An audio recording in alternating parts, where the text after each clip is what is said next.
Buenos días a todas y a todos, y bienvenidos y bienvenidas a este workshop sobre el razonamiento probatorio en el ámbito del derecho administrativo. Es la primera vez que yo diría que con una pretensión de afrontar el problema de un modo bastante integral, juntamos a varios autores de referencia en esa materia. Alguno de ellos, como Gabriel y Raúl, ya nos habían visitado anteriormente, pero creo que la idea de tener todo un workshop en relación a este tema es bastante, desde luego para nosotros la primera vez, novedosa, en sentido subjetivo, la primera vez para nosotros. Pero creo que también de forma general, porque si el razonamiento probatorio y los problemas probatorios fue hasta hace quizás 20 o 25 o 30 años en nuestra cultura una res nullius, en el ámbito del derecho administrativo casi lo sigue siendo, ¿no? Porque hay pocos administrativistas que hayan dedicado atención a los problemas de los hechos y por tanto de la prueba de los hechos, y desde luego de los especialistas en temas probatorios prácticamente nadie ha mirado hacia el derecho administrativo. Ni siquiera los problemas administrativos forman parte, digamos, del arsenal de ejemplos que se encuentra uno en los libros generales de razonamiento probatorio. Por tanto, es, creo, un ámbito que está por cultivar fundamentalmente, pero si alguien lo ha cultivado y bien cultivado en estos últimos años, seguro son nuestros cuatro ponentes de hoy, y por eso espero que tengamos oportunidad de aprender mucho en la materia. Quiero destacar dos cosas generales antes de dar paso ya a nuestra primera ponencia. La primera de ellas tiene que ver con un modo de aproximarnos a los problemas, digámoslo así, jus filosóficos que tiene este grupo de investigación. Desde luego, en ese sentido es un grupo sui generis, porque, fijaros, nos interesa hasta lo que dicen los administrativistas. Y esto es muy poco habitual en el ámbito de la filosofía del derecho, porque poco se mira hacia el derecho positivo. Creo que es un déficit en general del modo en que se practica la filosofía del derecho en nuestra cultura jurídica. Aquí en Girona hemos intentado hacer las cosas de otra manera, y lo hemos hecho desde luego en el ámbito de la prueba, mirando hacia problemas, digamos, fundamentalmente del derecho procesal, pero no solo, porque a través del derecho procesal después se traslada a todas las ramas del conocimiento jurídico, pero también en el ámbito, por ejemplo, de la filosofía del derecho privado, los fundamentos de la responsabilidad civil, donde también una parte del grupo ha tenido avances, creo, absolutamente significativos. Y en ese sentido creo que esta es una ocasión más en que vemos esto, ese diálogo que queremos tener continuamente con los especialistas de distintos sectores del derecho, para comprender mejor los problemas y poder aportar también desde nuestro punto de vista. Y la segunda cuestión tiene que ver con el modo en que se ha organizado esta sesión. Este año, este curso académico, iniciamos una experiencia, si no recuerdo mal, a propuesta de Carmen, que fue la de pedir a nuestros doctorandos que ellos propusieran actividades en relación con los ámbitos de trabajo de sus tesis doctorales. Y esta es la actividad propuesta por Sebastián Rebolledo, que está ya en fase final de una tesis sobre la prueba del daño medioambiental, así que a él corresponde la responsabilidad si los ponentes han sido mal elegidos, pero sobre todo a él quiero agradecer el trabajo también realizado, como anteriormente ya tuvimos seminario propuesto por Sidney, Marcos, y nos faltan algunos también por realizar, propuestos por otros doctorandos. Creo que ha sido una estupenda experiencia de la que no solo aprenden quienes propusieron y en el marco de sus tesis lo que les pueda servir, sino que estamos aprendiendo también todos. La primera de las ponencias que tenemos hoy, y ahora ya sí voy a ser mucho más breve para no tomar demasiado tiempo, y las presentaciones solemos hacerlas siempre así muy breves y escuetas. Pues la primera de las ponencias que tenemos hoy es seguramente la más general, la más panorámica de las 4 previstas, que es la de José María Rodríguez de Santiago. El profesor Rodríguez de Santiago es catedrático de Derecho Administrativo en la Universidad Autónoma de Madrid. Ahí ha hecho fundamentalmente toda su carrera, aunque es una carrera también muy internacional desde el punto de vista de los lugares en los que ha sido profesor visitante, en los que ha sido becario también de investigación, también con una experiencia como letrado del Tribunal Constitucional durante unos años, y codirector de la colección sobre Administración Pública y Derecho en la editorial Marcial Pons, junto también a Raúl, y autor de libros, en mi opinión, imprescindibles desde el punto de vista de la teoría general de la disciplina, es decir, de pensar la disciplina de un modo teórico general, más allá de, a veces decimos, de la interpretación del segundo párrafo del artículo 15 del reglamento de turno, sino pensar un poco los problemas generales.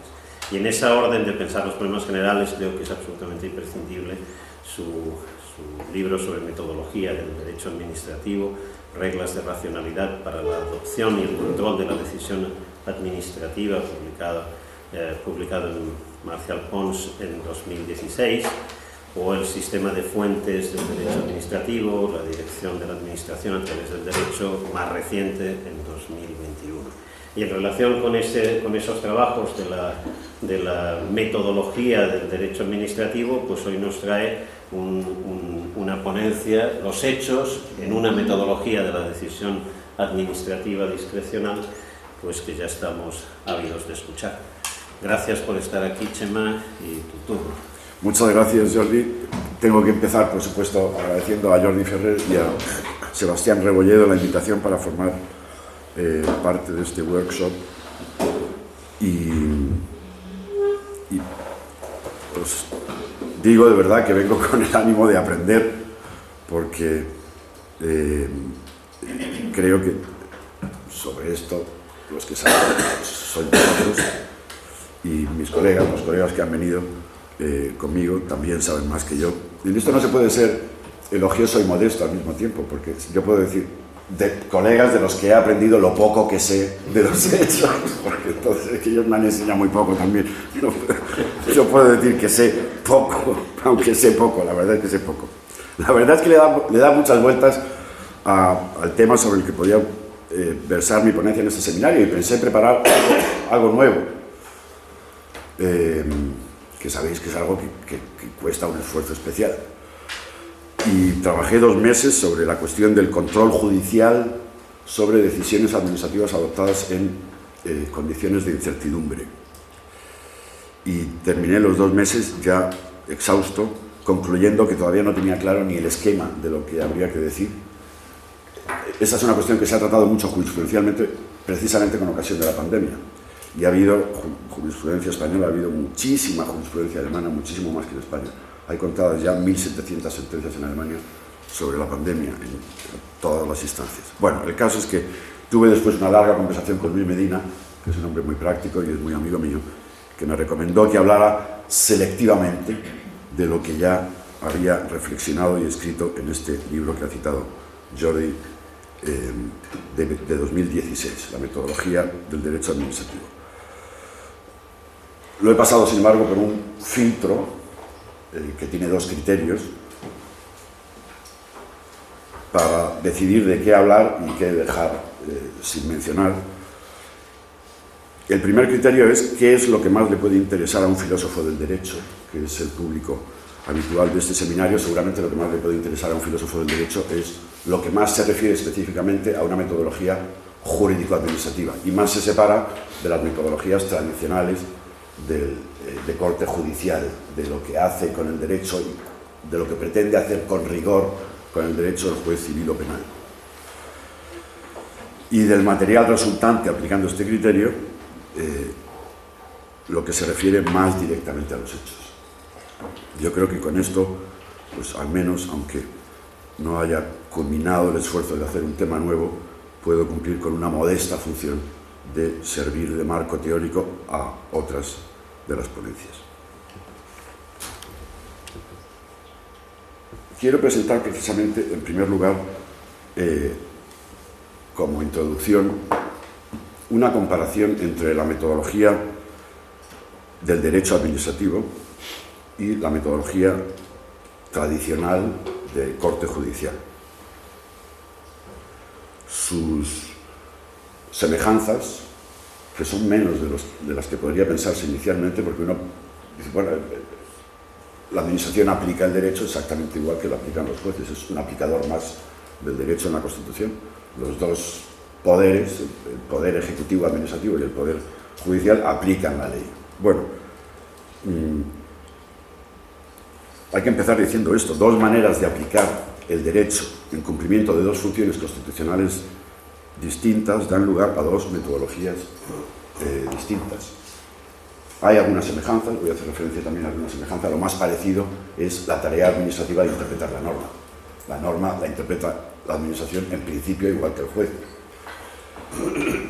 Y la diferencia más relevante, sin embargo, que constituye el centro de la exposición, es que la indeterminación normativa para el derecho administrativo no es un problema de discrecionalidad del juez, sino que se interpreta como un apoderamiento a la administración para que cree criterios con los que completar o concretar el margen de indeterminación normativa. Y después voy a hacer una referencia final en esta introducción, no a una diferencia entre la metodología judicial y la metodología específicamente jurídico-administrativa, sino a algo que ha estado en la médula de la reflexión académica sobre el derecho administrativo, fundamentalmente desde los años 50,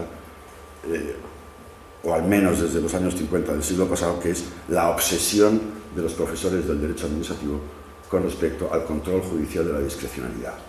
O sea, se pensaba mucho más en el control judicial de la discrecionalidad, lo que significa. Se piensa mucho más en cómo aplica el juez la norma dirigida a la administración que en cómo dirige esa norma la actividad de la administración. O sea, es una visión, digamos, parcialmente negativa.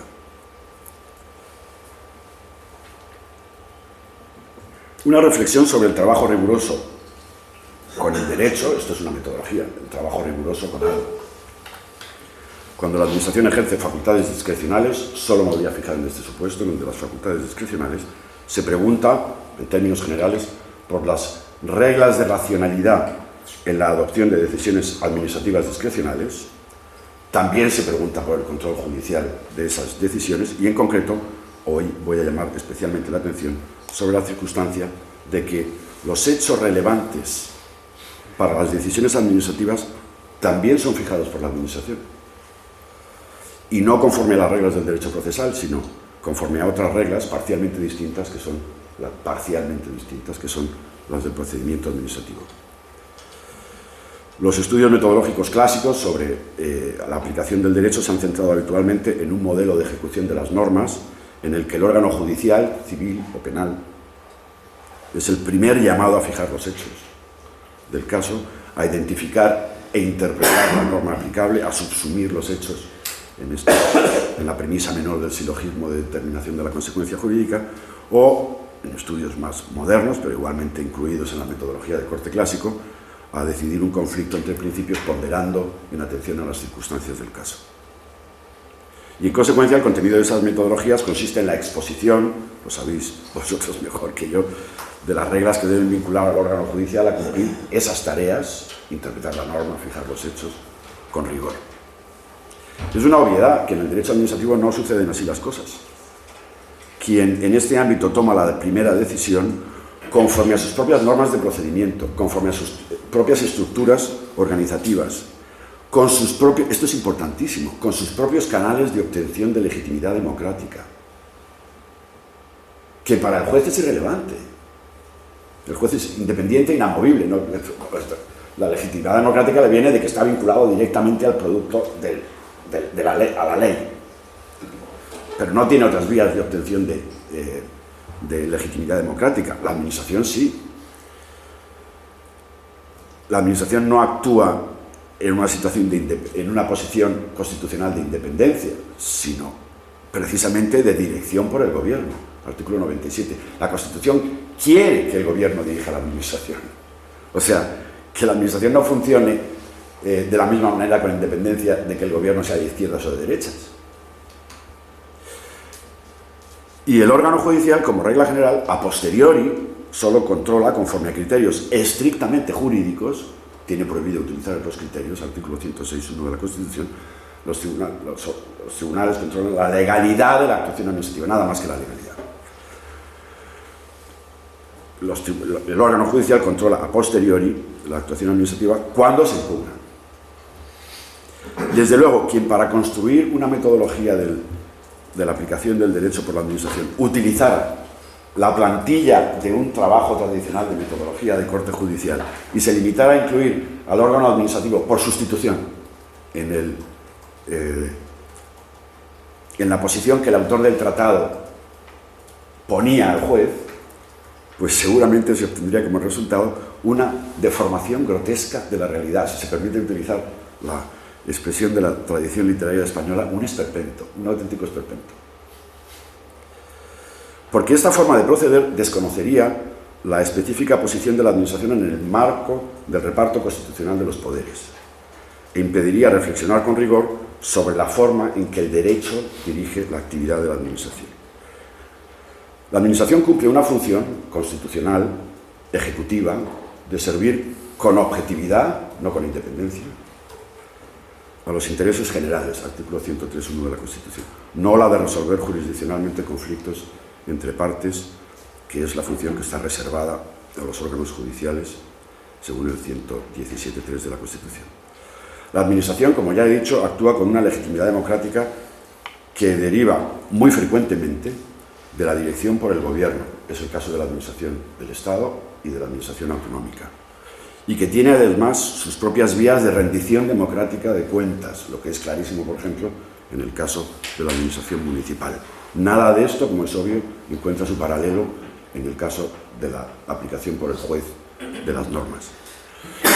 Y el derecho dirige la actividad de la administración, en tercer lugar, valiéndose de procedimientos y organizaciones, piénsese en las comisiones técnicas, en los órganos representativos de intereses o sencillamente en un trámite de información pública, que es impensable en un proceso judicial, que no tienen paralelo en el proceso ni en la organización judicial. Creo que con esto, al menos de forma sucinta, justifico que dos maneras de aplicar el derecho en cumplimiento de dos funciones constitucionales distintas dan lugar a dos metodologías diversas.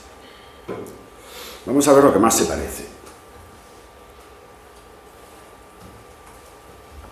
Lo que en una metodología específicamente jurídico-administrativa más coincide con las metodologías tradicionales es el capítulo relativo a la tarea administrativa de interpretar la norma.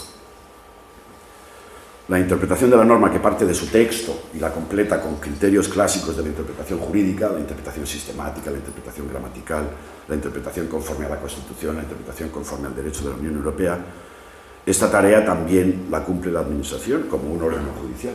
Y sin embargo, fijaos, ya en este ámbito, a mi juicio, existen singularidades metodológicas derivadas de la simple circunstancia de que es la Administración y no un órgano judicial el que está aplicando la norma, y aquí voy a entrar en conflicto, no sé si directo o tangencial, con Gabriel Domènech, que podrá intervenir duramente en el debate. A mi juicio puede argumentarse, por ejemplo, que el ordenamiento jurídico impone a la Administración un deber más intenso de interpretar la ley conforme a la Constitución y de interpretar el reglamento conforme a la ley y a la Constitución que a los órganos judiciales. porque la Administración no puede ni dejar de aplicar la ley que considere inconstitucional, ni, como sí puede hacer el órgano judicial, plantear la cuestión de inconstitucionalidad, sino que está obligada a decidir conforme a la ley que a la Administración le puede parecer inconstitucional. Antes de lo cual, obviamente, tiene que agotar hasta el límite de lo factible, hasta que no se respete el lenguaje, digamos, hasta que se haga trampas con el lenguaje, todas las posibilidades de interpretación conforme. Yo creo que cabe poner esta idea en conexión, y aquí está mi discrepancia con Gabriel, con el poder de cuestionamiento de la voluntad del legislador que tienen diversos órganos del Estado. El Tribunal Constitucional tiene un gran poder de cuestionamiento de la voluntad del legislador. Los órganos judiciales un cierto poder, y la Administración creo que ninguno. De tal manera que la tesis sería, y con esto dirijo también una crítica al Tribunal Constitucional, de forma gráfica, cuanta más facultad de cuestionamiento de la ley, más declaración de inconstitucionalidad y menos interpretación conforme.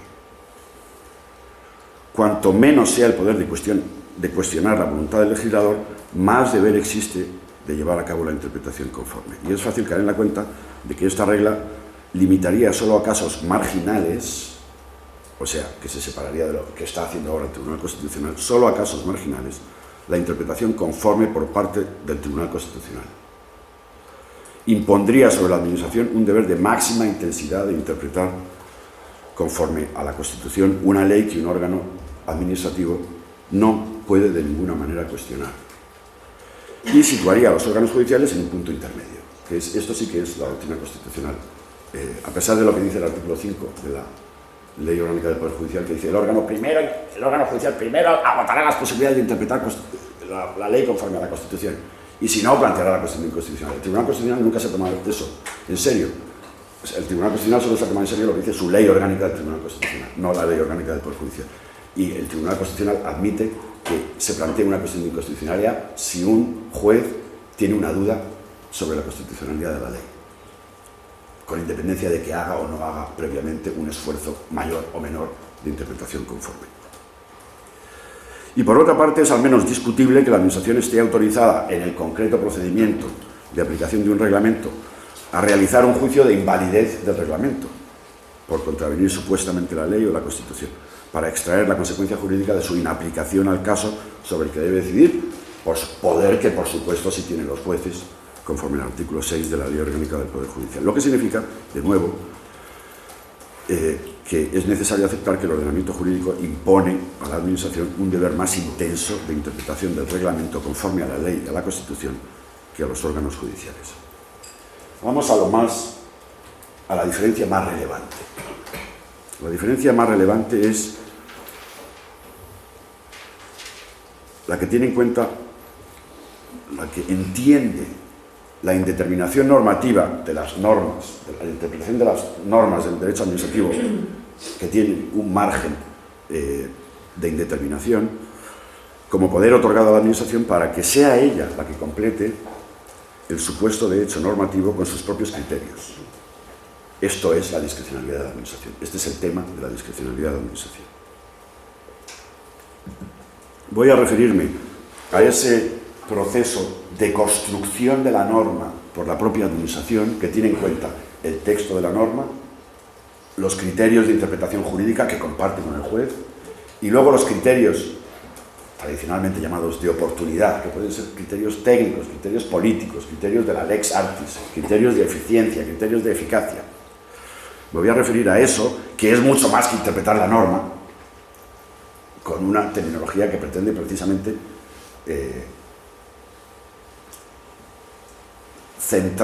poner el centro de gravedad en la labor creativa de la Administración. Por eso lo voy a llamar la construcción por la Administración de su norma de conducta. La indeterminación semántica del texto de los preceptos aplicables del ordenamiento jurídico para la Administración, para el derecho administrativo, no es el resultado defectuoso de un legislador descuidado. Podría serlo, pero bueno, después hay que interpretar eso objetivamente. Ni siquiera es el resultado, como sucede en las metodologías tradicionales de corte judicial, de la previsión por el legislador de que determinadas cláusulas abiertas son oportunas para que el juez civil pueda tener en cuenta, por ejemplo, los cambios valorativos que se experimentan en la sociedad con el transcurso del tiempo, la referencia a las exigencias de la buena fe en el artículo 7.1 del Código Civil o la contrariedad a la moral en el artículo 1275 del Código Civil. No. La indeterminación semántica en el supuesto de la norma que voy a poner como ejemplo, está escogida para que sea un ejemplo gráfico, la norma que voy a utilizar, el texto de la norma que voy a utilizar como ejemplo en la exposición es el texto de la Ley Orgánica de Universidades que regula cuándo se otorga a una profesora o a un profesor la acreditación como profesor contratado doctor, que es si el solicitante puede aportar suficientes méritos de docencia e investigación. Anda que no hay indeterminación aquí. ¿Qué es suficientes méritos de docencia e investigación? Esta regla, en el derecho administrativo, no plantea un problema de discrecionalidad judicial, ni muchísimo menos. Esta regla constituye una consciente entrega a la Administración de un poder discrecional para que sea ella la que complete y concrete con criterios adicionales los elementos del supuesto de hecho de la norma que tiene como consecuencia jurídica la obtención de la acreditación como profesor contratado doctor.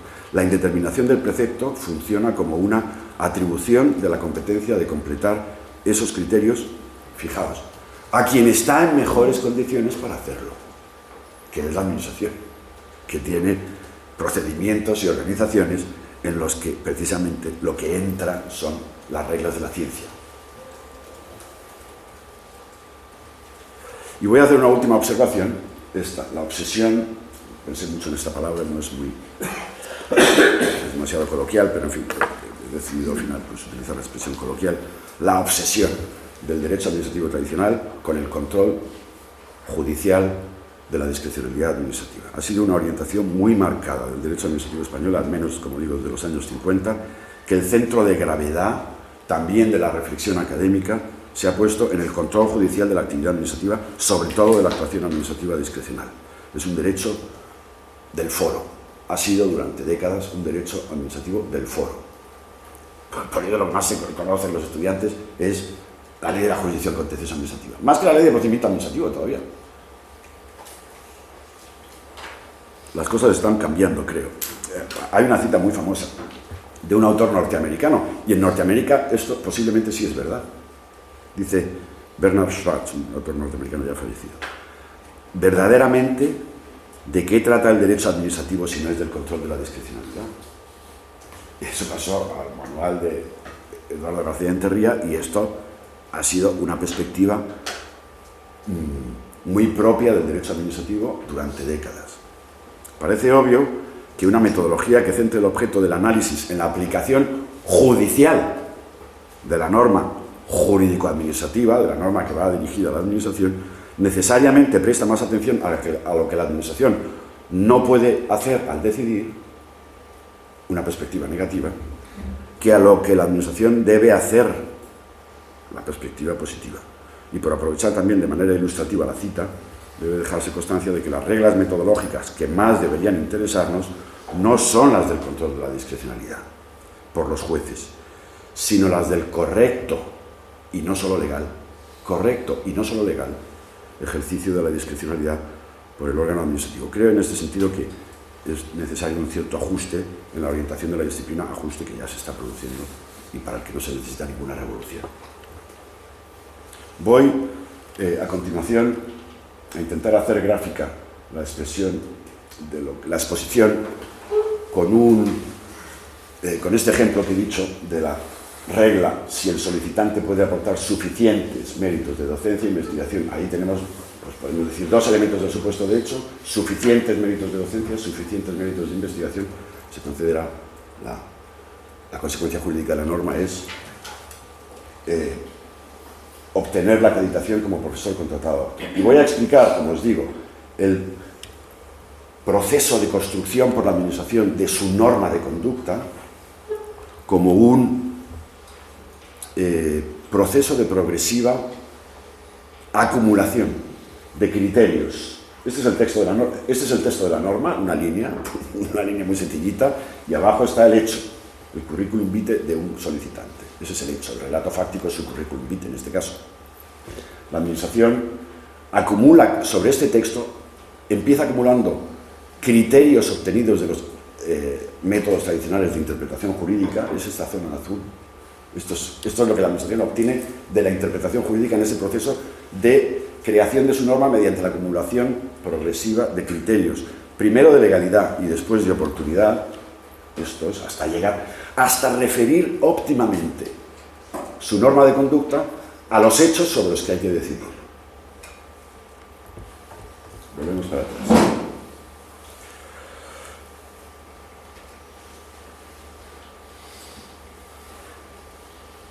Ya veréis que aquí posiblemente entremos más o menos en conflicto, aunque ayer en el tren intentamos allanar nuestras diferencias, Luis Medina y yo.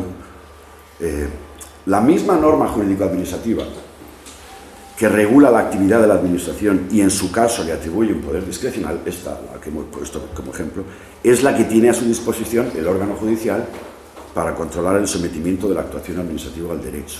En ese sentido, se puede hablar de simetría de las normas. Simetría, yo voy a defender la asimetría, pero ya veréis por qué vía la voy a defender. Este es un dato elemental que no permite detectar ninguna diferencia entre la regla jurídica como pauta de conducta dirigida a la administración o la regla jurídica como criterio de control dirigido al juez. Esto no detecta ninguna diferencia. Pero para adoptar la decisión que reclama un caso concreto, en los supuestos de facultades discrecionales no totalmente programadas, esto es una terminología típicamente alemana, hablar de la regla como programa normativo dirigido a la administración. Un programa, está bien utilizar incluso la imagen del ordenador, es un programa de ordenador. Si la facultad es reglada, pues le doy y el algoritmo seguro que me da la resolución administrativa. Si la facultad es discrecional, seguro que lo puede hacer un algoritmo, pero el algoritmo tendrá que crear criterios nuevos que no están en la regla. La administración tiene que construir su norma de conducta, como ya he dicho, en una labor que va a caracterizarse por un proceso de progresiva acumulación de criterios, primero de legalidad, después de oportunidad, que completan y concretan el texto inicial de la norma aplicable hasta referirlo óptimamente al caso, a los hechos sobre los que hay que decidir. Yo llamo norma de conducta al programa normativo ya completado con todos los criterios adicionales necesarios y oportunos para que se pueda subsumir el relato fáctico de forma que quede justificada la decisión que se va a adoptar. Norma de control, lo vamos a ver después, identifica los criterios con los que se lleva a cabo la tarea de revisar o de enjuiciar esa primera decisión administrativa. La expresión, desde luego, la expresión construcción de la norma de conducta aplicable, que se podría sustituir por cualquier otra, no pretendo hacer de esto ningún dogma, y no la consolidada expresión interpretación de la norma, que es la más común en los estudios metodológicos tradicionales, que se centra en la aplicación del derecho por un órgano judicial, destaca más claramente el elemento creativo que se contiene en el ejercicio de la discrecionalidad de la administración. Lo que aquí hace la administración, desde luego, es mucho más que interpretar. Es algo cualitativamente distinto a interpretar.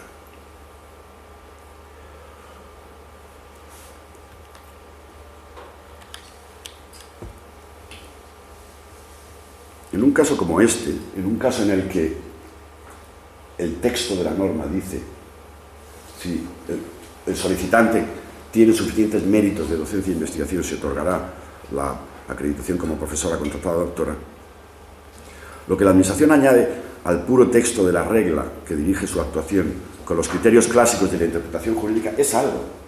No se puede decir que no sea nada, es algo. Más bien poco. Por ejemplo, con la simple interpretación gramatical de la norma se puede llegar a la conclusión de que la participación en un congreso importante de la disciplina es un mérito investigador. Y la exposición en unas jornadas sobre utilización de nuevas tecnologías en clase, hombre, pues también parece un congreso, pero eso pues no es un mérito investigador, eso es un mérito docente. Con la simple interpretación gramatical ya se pueden crear criterios adicionales, que es participación en un congreso sobre tecnologías en clase, mérito docente, participación en un gran congreso de la asignatura, mérito investigador. O sea, de la interpretación de la norma se obtienen algunos criterios. Pero el verdadero peso del poder que la norma otorga a la administración, al atribuirle, vamos a representar eso, lo jurídico, en azul. El verdadero peso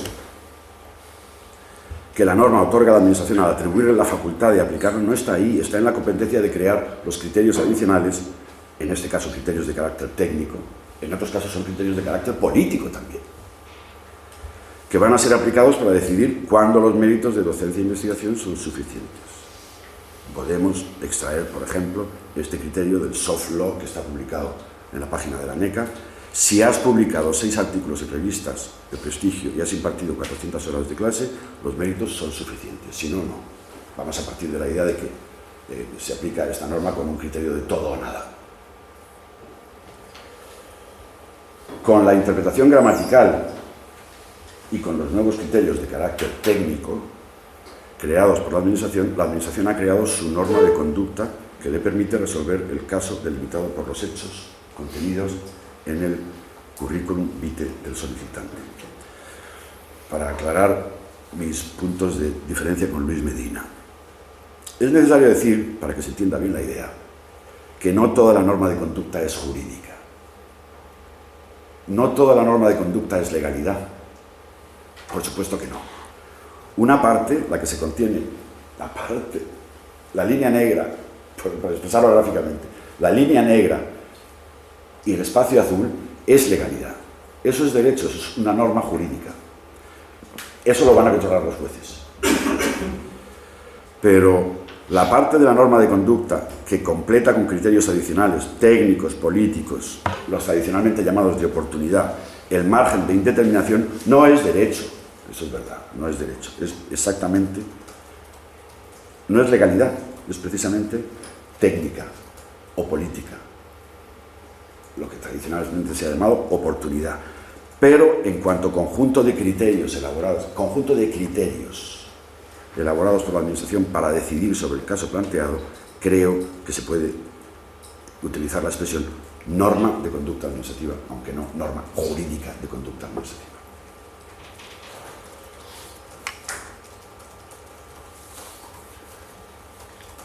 La imagen pretende poner de manifiesto, está hecha a propósito, por supuesto, para poner de manifiesto que es mucho mayor el espacio de indeterminación que ocupa la Administración con su creación de criterios técnicos, el espacio amarillo, que con la utilización de los criterios tradicionales de la interpretación del derecho, el espacio azul.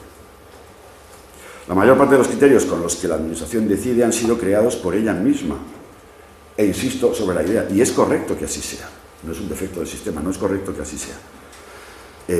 Si se interpreta el principio de separación de poderes como un principio del derecho público al servicio de la eficiencia, la Administración tiene las mejores organizaciones y los mejores procedimientos para decidir sobre estos criterios.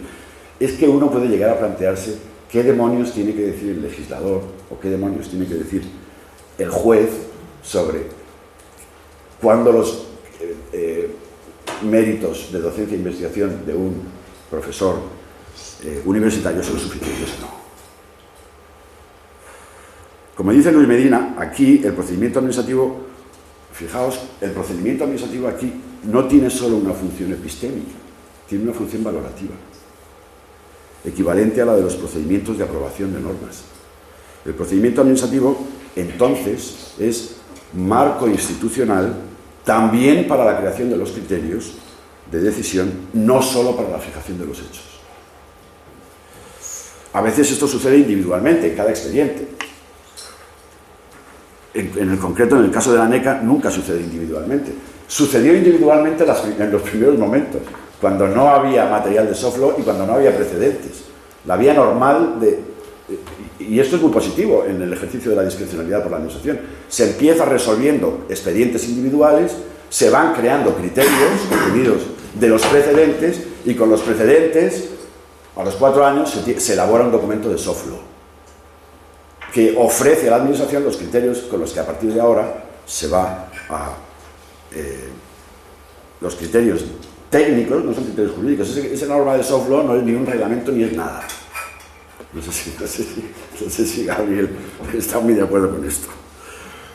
Con esto, el ejercicio de la discrecionalidad gana en cuanto a legitimidad democrática. Por ejemplo, si el documento de soft law procede de más arriba, o sea, más arriba en la Administración significa más legitimidad democrática. El ministro tiene más que los funcionarios y el gobierno más que la Administración. Y en todo caso siempre se gana en seguridad jurídica y en garantía de la igualdad. Esto me da vergüenza exponerlo aquí, pero es tan gráfico y me costó tanto hacerlo que lo voy a hacer. Porque esto lo conocéis vosotros mejor que yo 1000 veces. ¿Qué significa el poder discrecional? Pero lo quiero explicar solo para el caso de la administración, no para el caso de los jueces. Esto, como sabéis, está en Hart, y esto lo habéis leído vosotros mucho mejor y más veces que yo.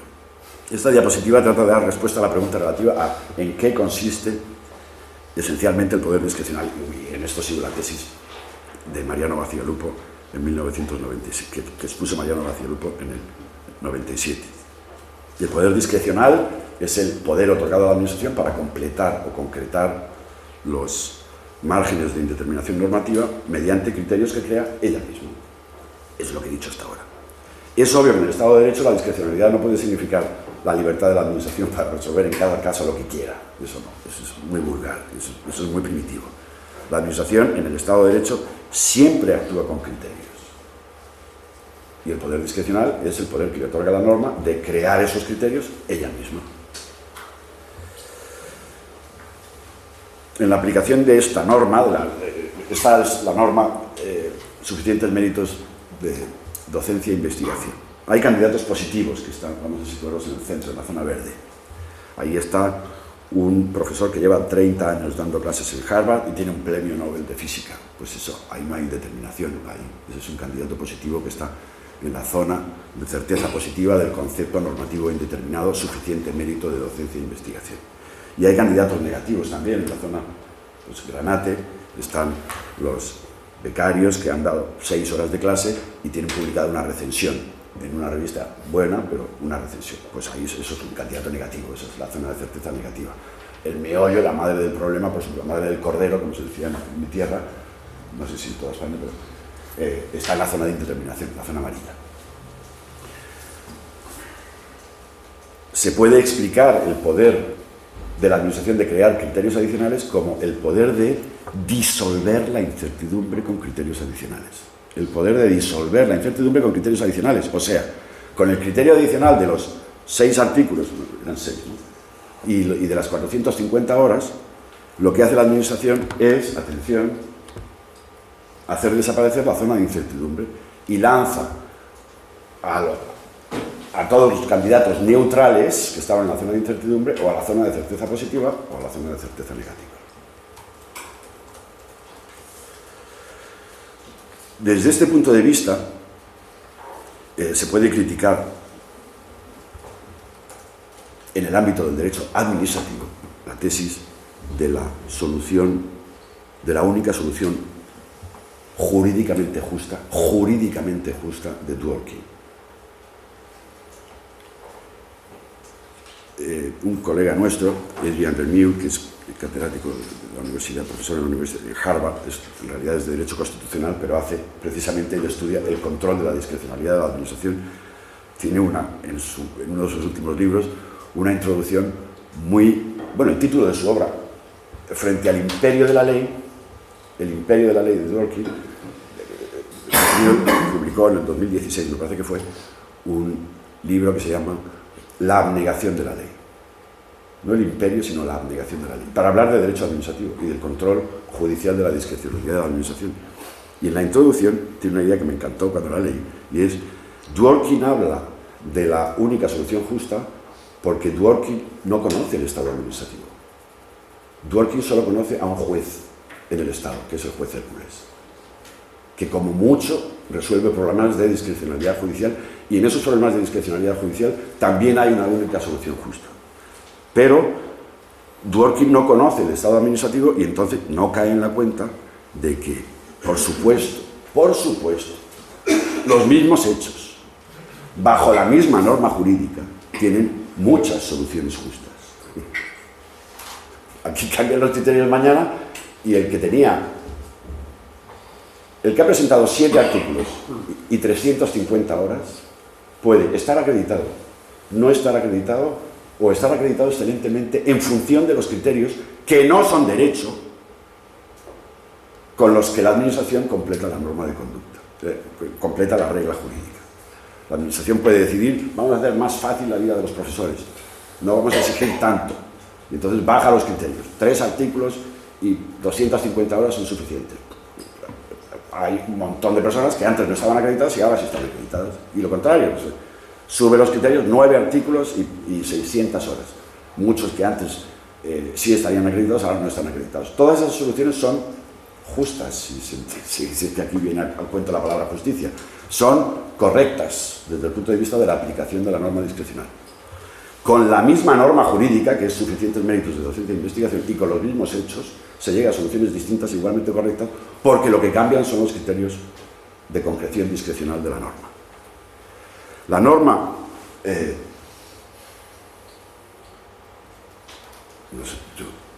no sé cómo voy, aquí hemos empezado, pues llevo 40 minutos, ¿no? Bueno, voy terminando, sí. A ver, tengo que llegar todavía a los hechos. Mira, la norma de control judicial, aquí reproduzco el esquemita de antes para hacerlo más claro. Identifica los criterios con los que se va a llevar a cabo la tarea de revisar o enjuiciar la primera decisión administrativa. La más relevante norma de control judicial de la actividad discrecional de la administración es hoy, podía haber evolucionado de otra manera, pero ha evolucionado así, y los tribunales hoy controlan la discrecionalidad fundamentalmente con el principio de interdicción de la arbitrariedad del artículo 9.3 de la Constitución. Este canon es un estándar de control, interdicción de la arbitrariedad. ¿Y qué es arbitrariedad? Ha tenido dos versiones que han convivido en el tiempo, por cierto. La arbitrariedad, una versión con muy poca densidad, que permitía eliminar muy pocas decisiones administrativas, la arbitrariedad como irracionalidad en el resultado de la decisión. Un estándar que elimina solo decisiones discrecionales en casos extremos en los que la decisión no supere un test mínimo de racionalidad. Un ejemplo de la jurisprudencia es la calificación de una finca como guardería infantil al lado de una industria del RAMIMP. El RAMIMP es el Reglamento de Actividades Molestas, Insalubres, Nocivas y Peligrosas, que ya está derogado, pero ha sido un clásico, el primer reglamento de protección medioambiental en España. Hombre, la guardería al lado de la industria del Reglamento de Actividades Molestas, Insalubres, Nocivas y Peligrosas, pues no supera un test mínimo y se anulan. Ha evolucionado el criterio, y hoy hemos estado hablando de esto cuando veníamos en el taxi. La arbitrariedad es simple ausencia de motivación convincente. Es un canon mucho más intenso que permite una mayor densidad del control. Por ejemplo, también de la jurisprudencia. Manzana de 3 alturas, manzana urbanística de 3 alturas junto a manzana urbanística de 5 alturas. Si no me motivas por qué, te lo voy a declarar arbitrario. Pero si me das una motivación, te lo voy a aceptar. Desde luego, manzana de 3 alturas junto a otra manzana de 5 alturas, pues irracional no es, el resultado no es irracional. Si hay una explicación, te lo acepto. La imagen de la primera diapositiva muestra cómo la interpretación de la norma realizada por la Administración con criterios de legalidad está sometida al control pleno por el órgano judicial. Ahí el dueño es el juez, el dominus es el juez. En la parte amarilla, ahí solo hay un control negativo del órgano judicial que utiliza este estándar, con sus dos versiones en cuanto a la densidad. Interdicción de la arbitrariedad. Es muy difícil decir que un criterio como el de los 6 artículos y los 450 horas es arbitrario. No sé, 66 artículos y 17.000 horas, pues sí, eso es arbitrario. Seguro que eso es arbitrario. Eso no se exige para ninguna acreditación. Mirad, solo... Esto es una cuestión bastante accesoria, pero es gráfica. Es bastante accesorio desde el punto de vista de lo que os puede interesar a vosotros, pero es bastante gráfico.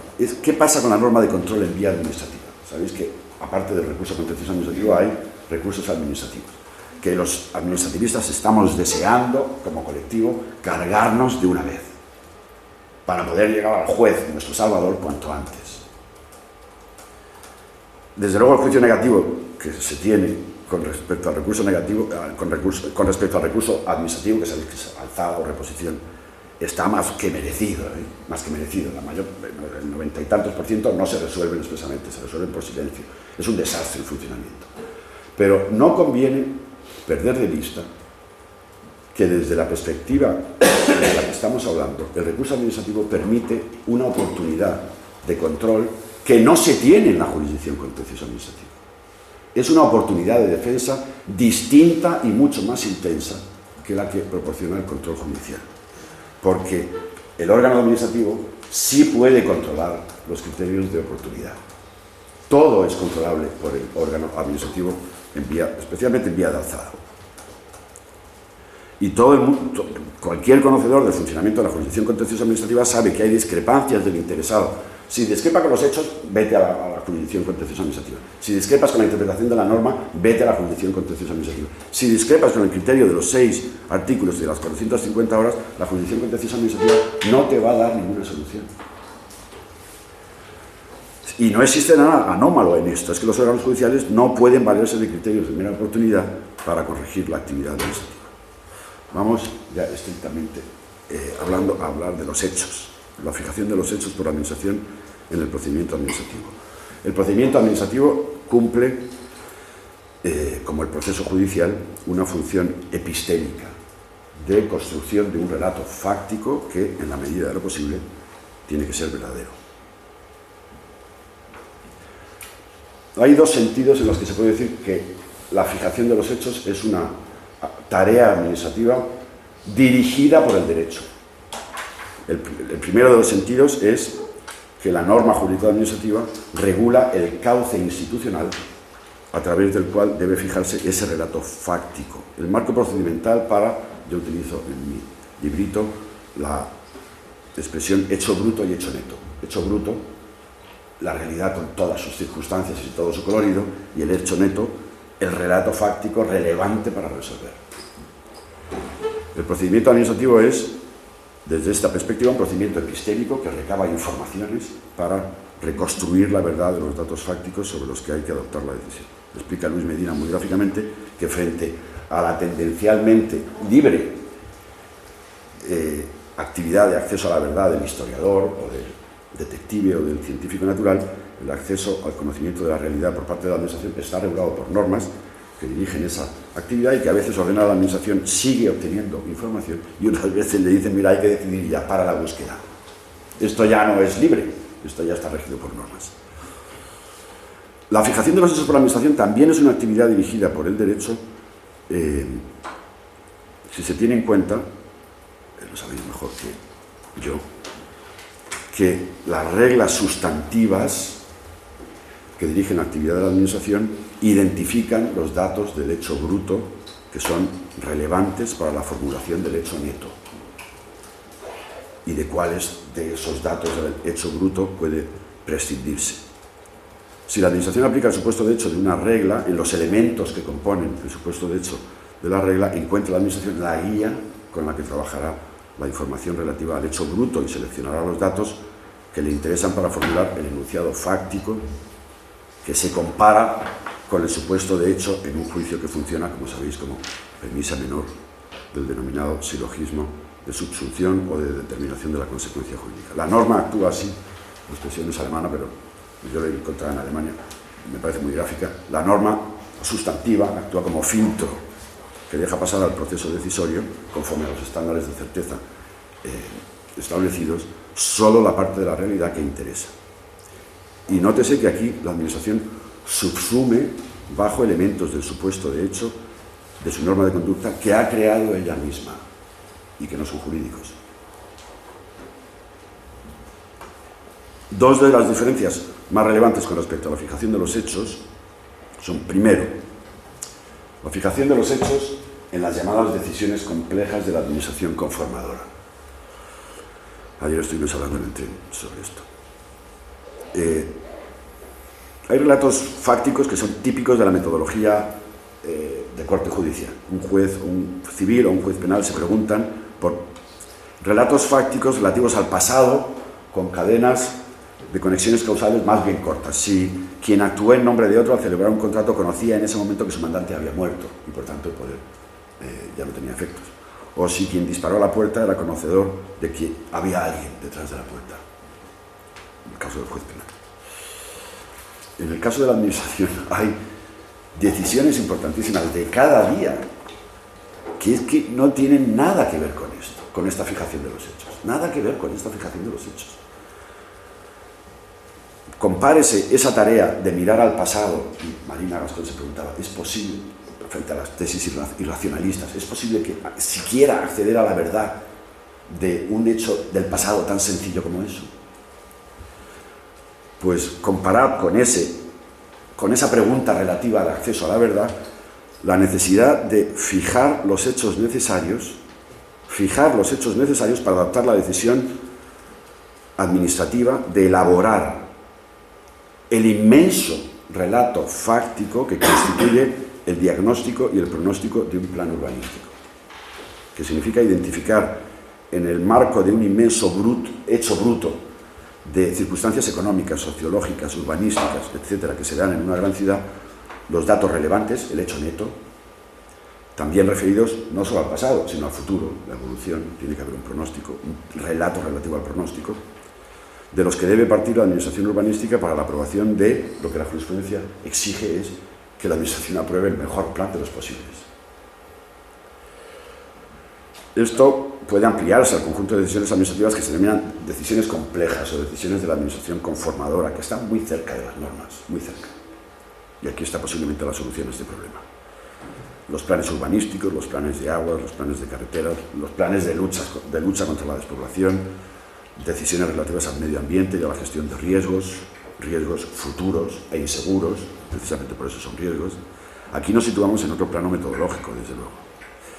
Y aquí hay una cuestión relevante, y es que esta actividad de la administración está dirigida por mandatos de optimización habitualmente, por principios. Tiene reglas, pequeñas reglas, estándares y tal, pero tiene que haber 2 aparcamientos por cada vivienda. Eso es un estándar, una regla. Pero lo normal no... el meollo de la dirección administrativa se encomienda a mandatos de optimización, a principios, a programas finales, se dice en alemán.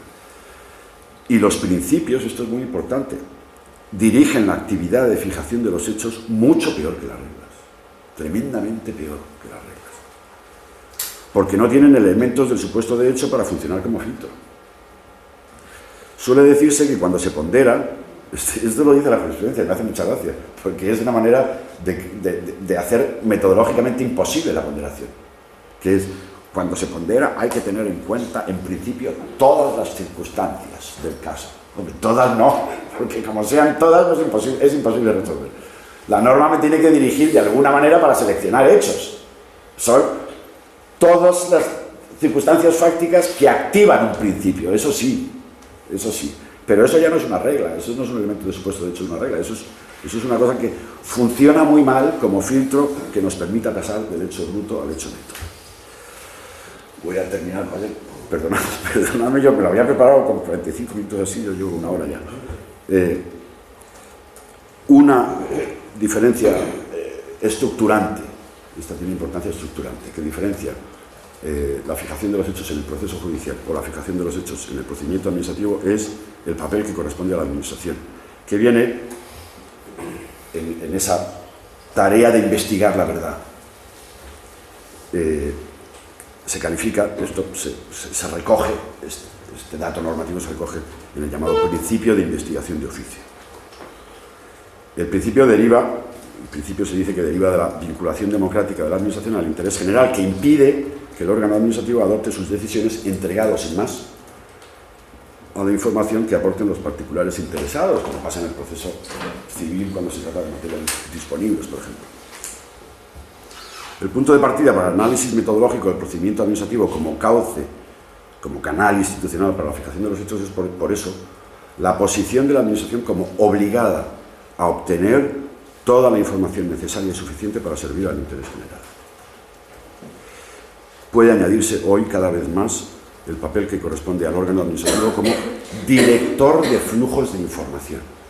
Director de flujos de información en el procedimiento porque la administración incorpora a los ciudadanos como colaboradores en la tarea de obtención de informaciones relevantes. Es muy gráfico el principio de investigación de oficio, por ejemplo, en un supuesto que se daba muchas veces. Yo estuve trabajando unos años en la ANECA, por eso he puesto en el fondo este ejemplo. Uno de los solicitantes decían, he publicado no sé qué cosa en no sé qué revista y tal, y no estaba acreditado. Y entonces decían, esto no está acreditado, pues se lo denegamos. Y digo, no, es que esto no se puede hacer.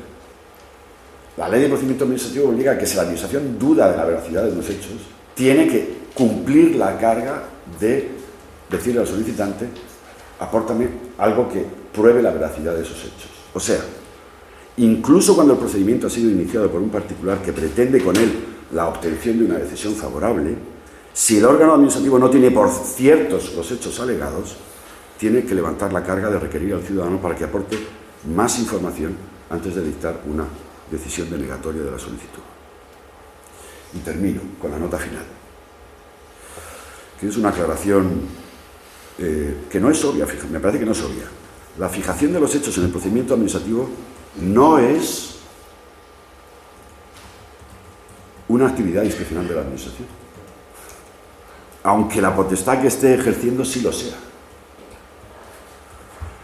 La actividad de fijar los hechos, también cuando la administración ejerce competencias discrecionales o potestades discrecionales, está dirigida por una multitud de reglas que establecen estándares de certeza, presunciones, cargas de la prueba, inversiones de la carga de la prueba, de la cantidad y de la calidad de información con la que la administración tiene que trabajar, etc.